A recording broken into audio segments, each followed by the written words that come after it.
Hey, it's Thursday, and you know that if it's Thursday, even if the world has gone crazy, it's Think Tank Thursday because at entertainment, what we think is that normally we're in such that busy mode, we're doing, and and so we never have time to think. So maybe right now, today, we have a little bit of time to think, and it's 1 o'clock Central Time, and so we're definitely going to think. And I'm so excited because I have my friend for a long time, Christine Buhr. She is a leader.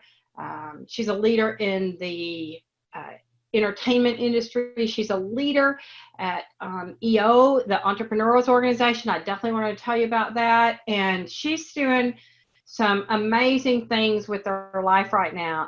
Christine and I started our path in this industry. Christine, you're 2005 with me, right? Yeah. We kind of got, I mean, I'd been in the selling and that sort of thing, but as far as entrepreneurship, we both started in 2005. It seems like yesterday almost, doesn't it? Honestly, it does. It does until I start thinking about some of the things that have gone on the Oh, past. yeah, I You're like, mean, oh, yeah, I know. I know. There are kids that have been born, lots of them, since 2005. Yeah, that are some, now teenagers. Yeah, some of yeah. my staff have kids now. Oh, that's crazy. It's crazy. Well, I want to give a shout out our digital sponsors, and kind of everybody's a digital sponsor right now because that's kind of how we're doing life right now.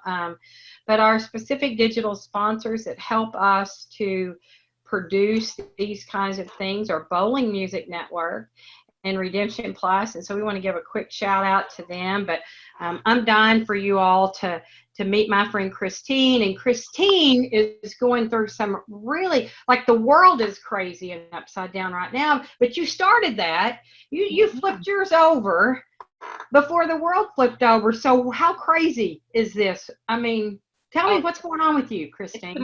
it's the most interesting situation. So we've been trying to sell our facility for a couple years now. We just recognized that we needed to change things up and put it in a new location. And we finally got a deal. We finally got a deal to go through, and we're in our final steps of the sale. And I was about to give my staff notice in a week anyway. And Oh, then suddenly this happened. So it was the weirdest thing. I was in a position where I was kind of like, oh, my business is winding down, it's ending, and feeling a little bit sad about that, obviously, with so many memories involved.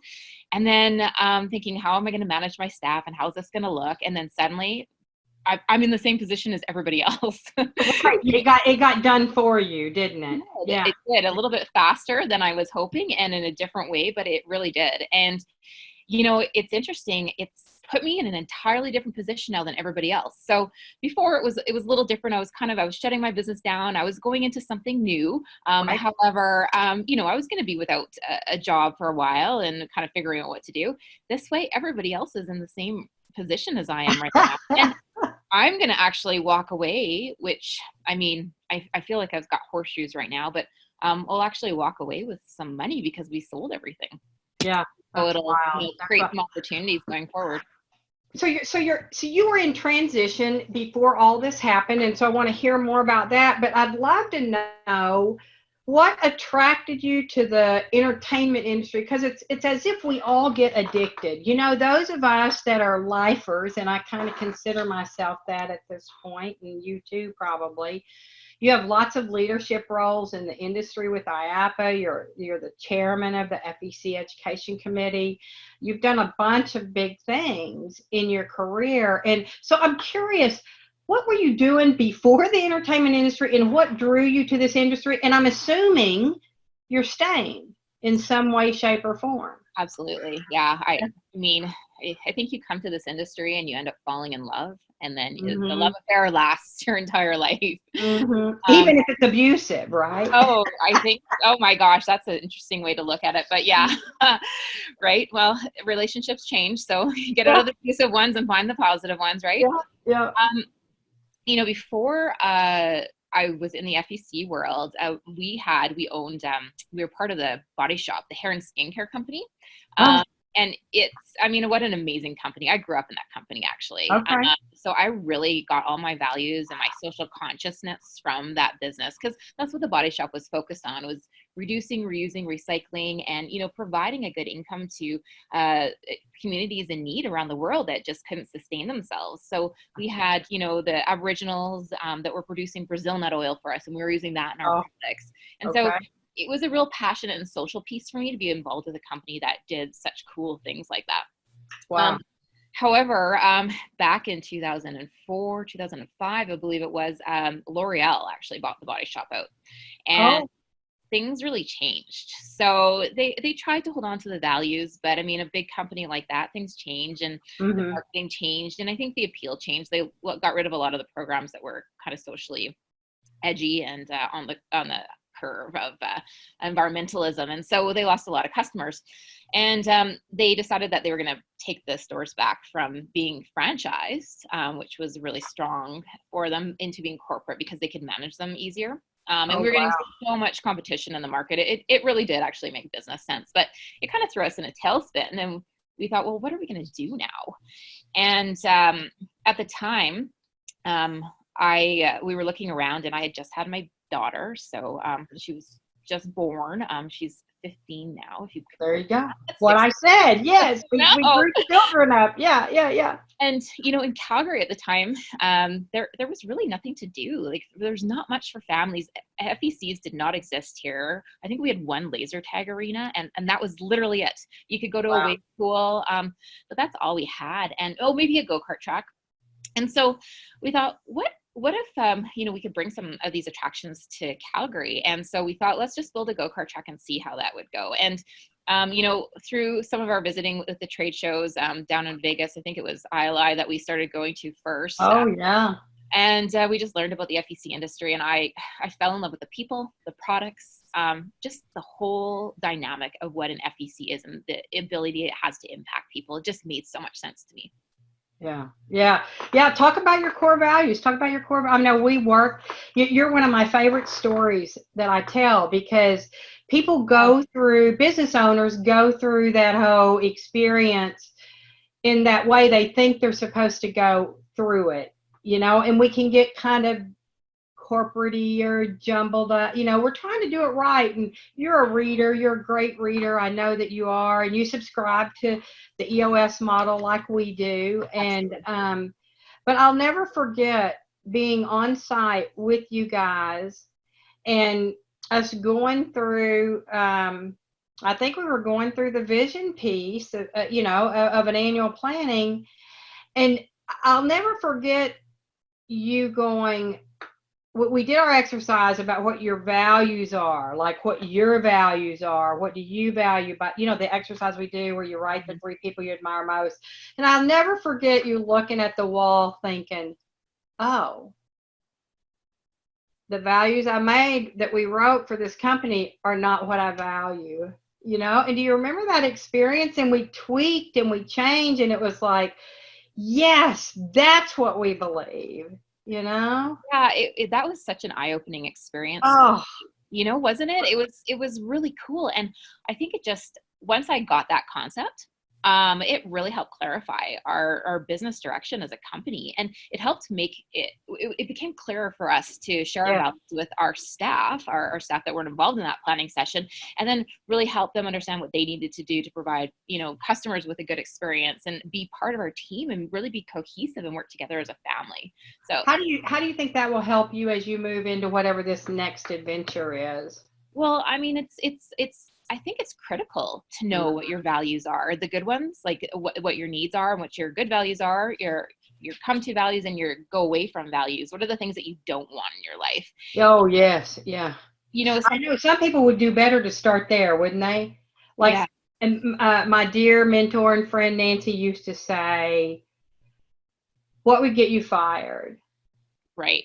Because it's like really clear to people what they don't want. And so sometimes like working at that angle is really good. I'm sorry, I got down a rabbit hole. You asked me to make sure you didn't get down a rabbit hole. I got down a rabbit hole, but that just strikes me because I think that I think we have a real opportunity in this time of change, because we're all in a time of change, not just Christine Buhr, right? But we're all in a time of change. And so it's a perfect time to step back and go, okay, why?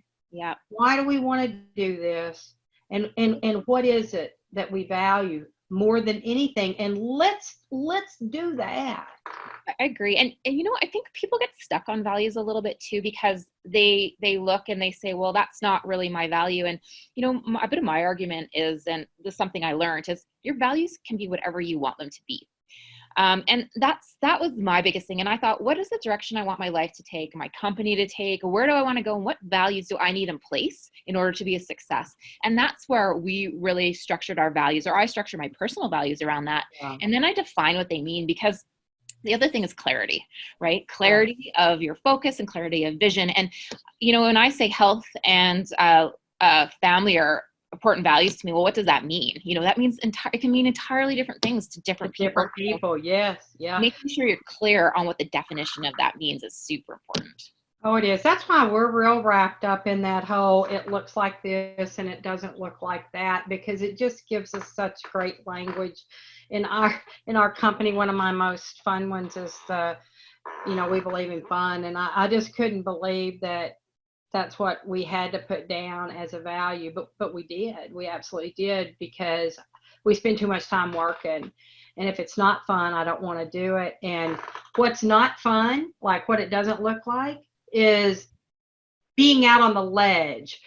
And that's our way, that's our language. You know, families have languages, sports have their own language, and we have entertainment language.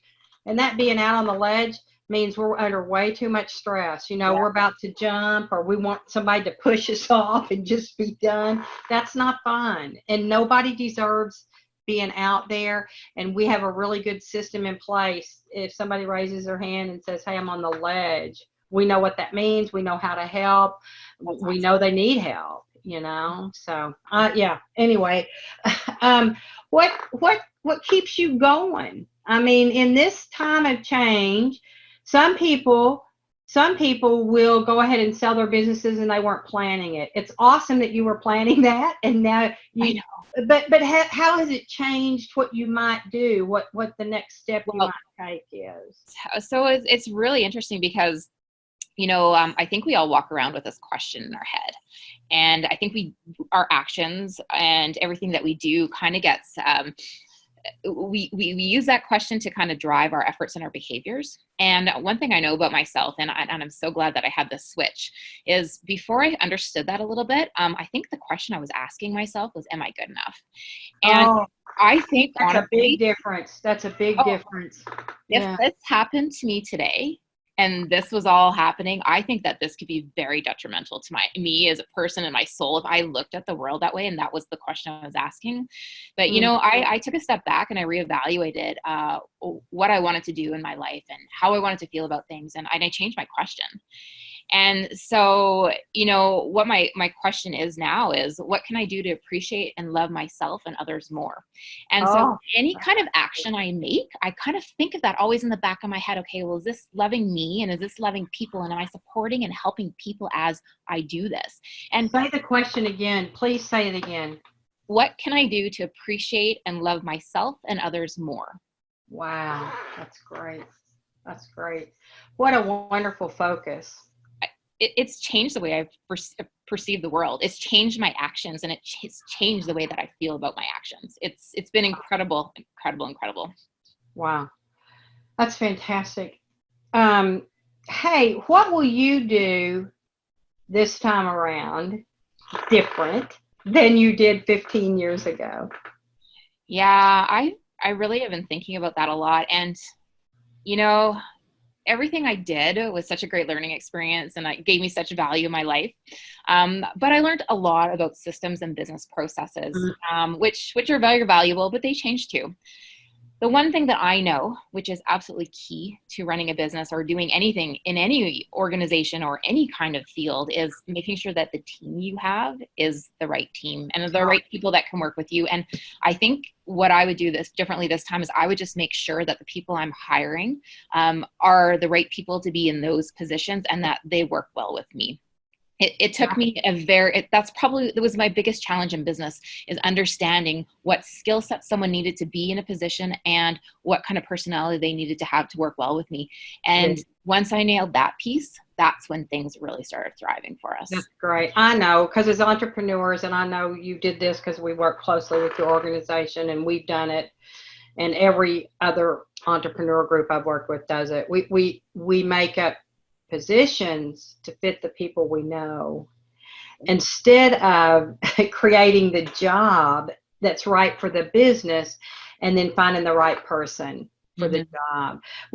Christine, have you used Colby Right Fit at all? I know we haven't done any hiring for you lately, and we're using Colby Right Fit ever since, we had Colby, we had those Colby folks come to an FEC summit. Yeah. Yeah, we use Colby a bit. We also use Strength Finders, which I think is amazing. I mean, Strength Finders, it was cool. I figured out my general manager, one of the biggest things that he's amazing, blows my mind. And I couldn't understand what it was about him that people loved. And it's the quality of being a wooer. I have woo. Christine, look. Oh, I don't know if you can see or not, but I got it right here. Look. Oh, can you? You can't see it. I have woo. Woo is the coolest quality. I'm not a wooer. I wish I was. It's rare. But that quality, I'm telling you, for a general manager is mind blowing. It is the quality that a manager needs to have. And once they have woo, you've got it. You work on all the rest. But woo's. Oh man, I'm writing that down. Managers need to have woo. I'm going to write that down. That's good. That's good. So strategically, where's your focus right now? Well, I guess, it's really staying at home. Staying at home, making sure I get up and work out in the morning, doing the things that I need to do to stay healthy. But I mean, I guess really because I can't do anything business-wise, really right now we're kind of in a weird position. Yeah. It's really kind of focusing on creating a relationship economy. In my mind, this is how I'm seeing it. I love that. It's just those small opportunities and looking to invest in key relationships with people. And, right now, to me, what that means is just reaching out to people, connecting, seeing how people are doing, seeing how I can add value in their lives. Because, and learning from their experiences right now, it's incredible to see the changes some people are going through. It's such a growth thing for us as human beings in this world. To watch people kind of dial back from work and be forced into their families, or be forced to be more reflecting on their personal behaviors and who they are. I mean, I know it's a crisis, but boy, are we going to come out of it changed people. I agree. I think we've been socially distant for a long time. How many times have you been out to dinner and everybody was on their phone, or their kids were propped up on an iPad or whatever? We've been socially distant, and it's so interesting because as we are forced, nobody likes to be forced to be physically distant. We're standing up and going, oh, no. And so I'm excited to see what the unintended outcomes are going to be. That's going to be interesting. And I think changed. I think maybe I wrote down relationship economy. I really love that. May I use that as a title for a blog? I'm sure I stole it from someone, so please. Oh, it's really, really good. Well, hey, listen, you and I, we could do this for hours, and we should, but I don't know if anybody will watch it for that long. So what I'll do is I want to bring it to a wrap, unless you've got anything else that you want to share. But I want to ask you anything else you want to share. But you got to answer our Think Tank question. Are you ready? I am. Okay. All right. So at Trentertainment, we're obsessed with growth, and I hope and I believe. Oh, you didn't speak about EO. Give a plug for what EO is, because you've been a member of an entrepreneur group for a long time. So please tell about that. And then when you do, I want to know, what do you do on weekly or daily basis to help yourself and or others grow. Okay. But Yeah, do tell us about EO, because you have a really wonderful sure. experience with that. Yeah, Entrepreneurs Organization is it's an organization I joined. Oh, it's been 9 years now, I believe. Yeah. And it's a member-led organization where all members hold different roles in leadership and grow the organization. We're worldwide. We have 15,000 members, and it's small to medium-sized businesses, ranging from 5 million to 15, $20 million a year. And I joined it first because I didn't have enough skills to run my business. I needed to learn. And so that's why I joined. And I wanted to be a better leader, and I needed to watch people and teach myself how to be a better leader. So I did that. And I mean, I drank from the fire hose for years. I went to tons of learning events. Yeah. I got a master's through an entrepreneurial through MIT with them.